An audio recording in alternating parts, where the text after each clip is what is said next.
Hello दोस्तों, आप सभी को गुलाब जामुन जैसी मीठी मीठी नमस्कार। और उसी के साथ आप लोगों का स्वागत है आईपीओ के लव ट्रायंगल शो में। आज के दिन हम एक मेनलाइन कंपनी का कच्चा चिट्टा खोलने वाले हैं, प्लैटिनम इंडस्ट्रीज लिमिटेड का, जो कंपनी अपना ये आईपीओ लेके आ रही है, बेसिक से लेके एडवांस तक।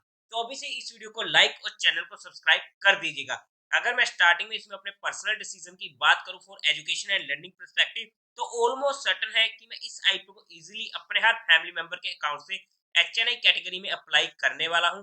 बट डिसीजन फाइनल नहीं है आज के टाइम पर। बट हाँ, ऑलमोस्ट सर्टेन है।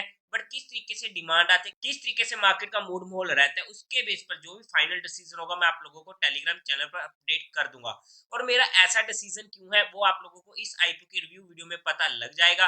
और उसी के साथ साथ आप लोगों को म्यूचुअल फंड या इंश्योरेंस सेगमेंट में कोई भी हेल्प की रिक्वायरमेंट है, या फिर आप लोग चाहते हैं कि being a mutual fund distributor हम आपका पैसा मैनेज करने में आपकी हेल्प करें according to your goals, according to your needs and according to your risk, तो आपको डिस्क्रिप्शन में मेरा नंबर मिल जाएगा। आप मुझसे कांटेक्ट कर सकते हैं, आपकी क्वेरी को जल्दी से जल्दी सॉल्व कर दिया जाएगा। अब अगर हम कंपनी की बेसिक डिटेल्स की बात करते हैं, तो फिर से एक इंफ्रा रिलेटेड कंपनी ये होने वाली है। डायरेक्टली नहीं बट इनडायरेक्टली, क्योंकि ये जिन प्रोडक्ट्स की मैन्युफैक्चरिंग करती है वो इनडायरेक्टली इंफ्रा में आ जाते हैं, जो इंफ्रा में यूज किए जाते हैं। अगर हम कंपनी की बात करते हैं तो अगस्त 2016 में ये कंपनी इनकॉर्पोरेट हुई थी, मतलब कि 7-8 साल इस कंपनी को हो चुके हैं। और ये स्पेशलाइज्ड होने वाली है इन प्रोड्यूसिंग स्टेबलाइजर्स, जहां पर ये कंपनी मैन्युफैक्चरिंग करती है PVC stabiliser, CPVC additives and lubricants को। जो इनके प्रोडक्ट्स होते हैं वो यूज किए जाते हैं PVC pipes, PVC profile, PVC fitting, electrical wires and cables, SPC floor tiles, rigid PVC foam boards and packaging materials में। यानी कि एक अच्छा काम कंपनी के पास ऑलरेडी होने वाला है।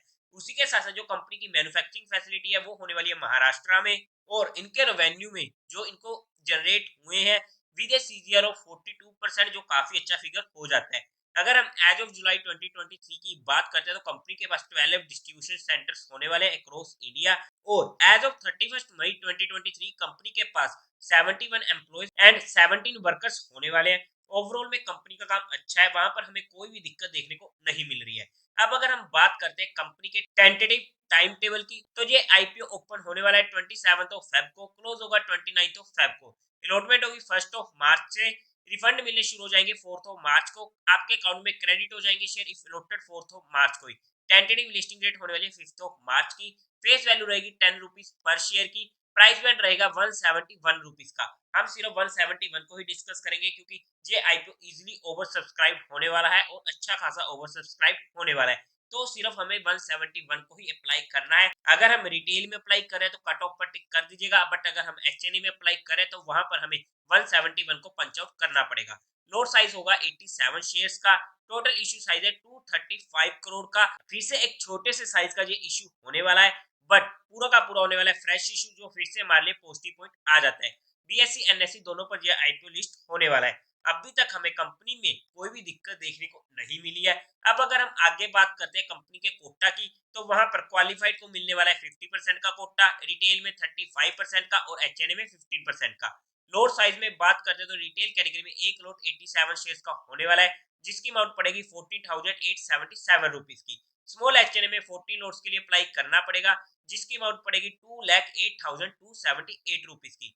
बिग एचएनए में 68 लोट्स के लिए अप्लाई करना पड़ेगा, जिसकी अमाउंट पड़ेगी 10,11,636 रुपीज की। किसी भी कैटेगरी में एक बास्केट से ज्यादा अप्लाई करने का कोई यूज नहीं है, बिकॉज ये आईपीओ इजिली काफी टाइम्स ओवर सब्सक्राइब होने वाला है।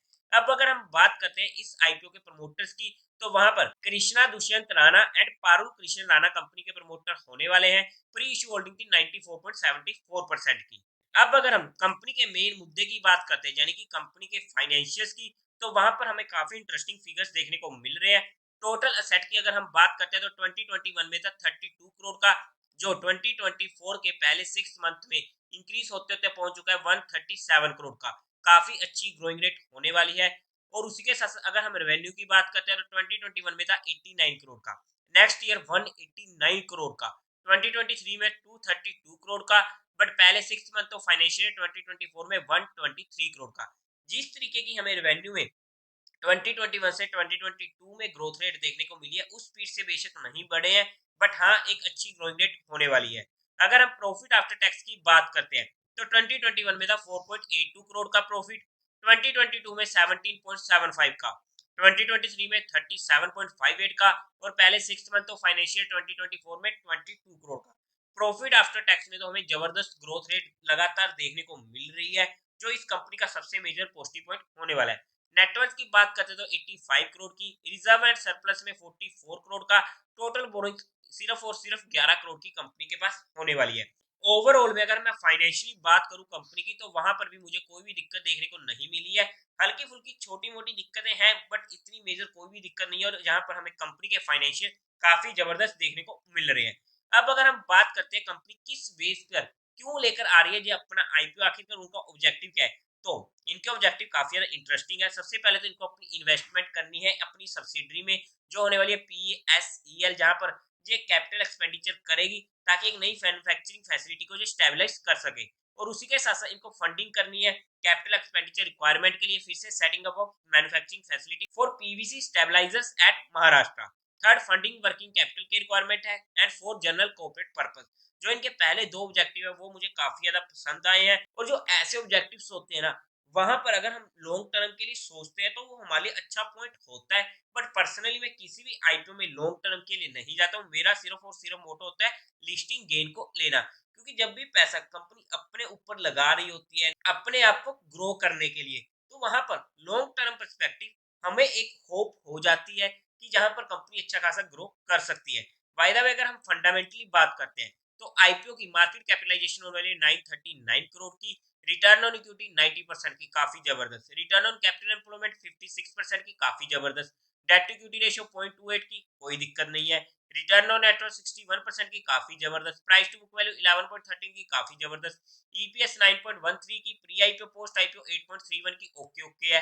पीई की बात करते हैं, प्री आईपीओ 18.73 का, पोस्ट आईपीओ 20.57 का। अगर हम जहां पर फंडामेंटली बात करते हैं कंपनी की, तो काफी अच्छे फंडामेंटल हमें देखने को मिल रहे हैं, वहां पर भी हमें कोई दिक्कत देखने को नहीं मिल रही है।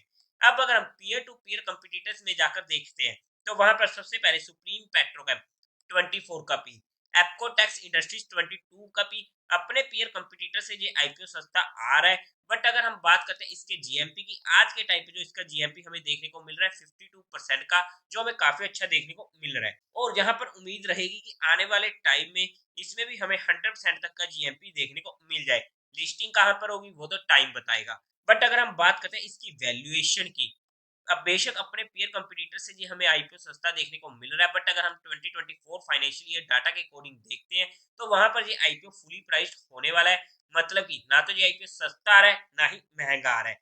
बट कंपनी ने हमारे लिए जहां पर लिस्टिंग का स्कोप छोड़ा है, अगर हम 2023 फाइनेंशियल ईयर डाटा के अकॉर्डिंग चेकआउट करने की कोशिश करते हैं, तो काफी इंटरेस्टिंग आईपीओ है जिसे मैं पर्सनली स्टडी करना चाहूंगा। बट हमने जहां पर किसी भी तरीके कोई भी इन्वेस्टमेंट टिप या एडवाइस नहीं दी है, हमने सिर्फ और सिर्फ एजुकेशन पर्पस कंपनी को स्टडी किया है। फिर भी अगर आप लोगों को कोई भी एक्शन लेना हो, तो एक बार अपने फाइनेंशियल एडवाइजर से कंसल्ट जरूर कर लीजिएगा, और अपने एक्शन को कमेंट सेक्शन में बता दीजिएगा। तो देवी और सज्जनों, उम्मीद है आप लोगों को ये वीडियो अच्छी लगी होगी। तो इस वीडियो को लाइक कीजिएगा, शेयर कीजिएगा, और साथ ही साथ चैनल को सब्सक्राइब करें। हर हर महादेव।